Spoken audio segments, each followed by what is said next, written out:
Voy a aprovechar que es la noche del grito para contarles algunas historias y no pocos secretos de esta memorable fecha. Alejandro, ¿cuándo inició la independencia de México? Mira, eran los primeros minutos del 16 de septiembre de 1810 y el capitán Allende se encontraba en la casa de Hidalgo.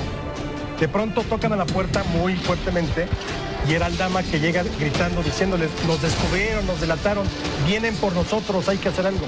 ¿Qué hicieron cuando se enteraron que los habían descubierto? Pues imagínate, lo primero fue un terror absoluto, tanto que Allende dijo: vamos a separarnos y nos organizamos luego para dar el golpe en octubre.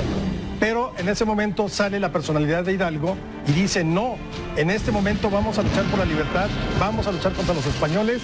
Hidalgo manda que uno de sus amigos toque la campana, se convoca al pueblo y entonces le dice al pueblo: tenemos que luchar por la libertad, tenemos que luchar por la igualdad y por la justicia, viva la santa religión, muere el mal gobierno, viva Fernando VII, vamos a la guerra de independencia. Después vino ya todo el movimiento, que duró aproximadamente unos 8 meses.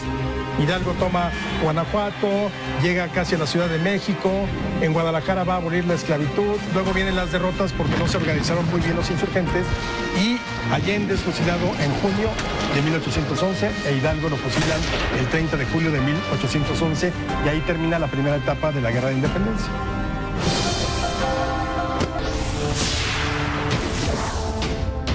¿Quién fue José María Morelos y Pavón?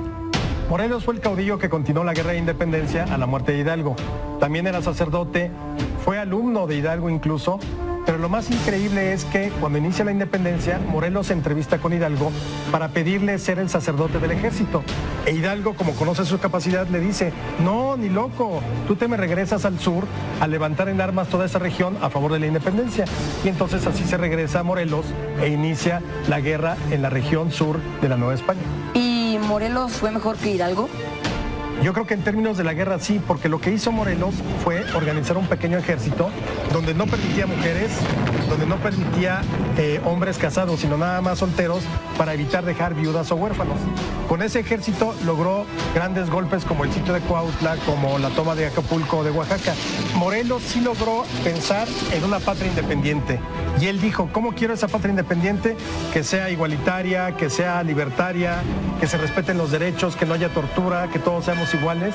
Y todo eso Morelos lo puso en Los Sentimientos de la Nación, un documento que dio a conocer en 1813. Entonces, ¿por qué no triunfó la independencia con Morelos? Lo que pasa es que realmente las fuerzas realistas, es decir, las fuerzas españolas, eran mucho más fuertes y lo toman prisionero en noviembre de 1815. Por cierto, el próximo 22 de diciembre vamos a cumplir 200 años del fusilamiento de Morelos. En esa fecha concluye la segunda etapa de la Guerra de Independencia y la etapa de Morelos.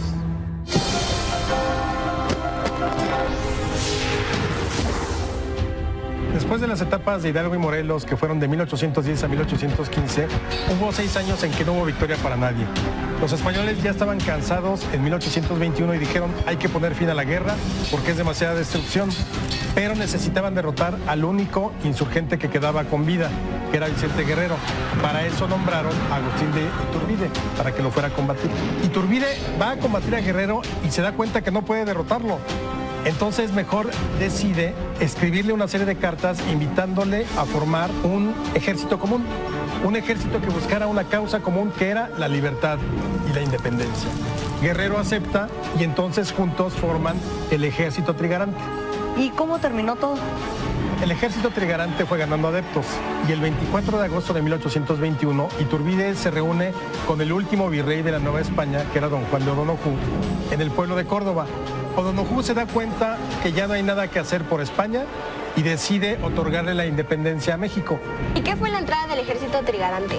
Es el momento que consideramos como el de la consumación de la independencia. Fue el 27 de septiembre de 1821 y ese día desfiló triunfante por la Ciudad de México el Ejército Trigarante, encabezado por Iturbide y acompañado por Vicente Guerrero. Y México ya finalmente era un país que nacía a la vida independiente.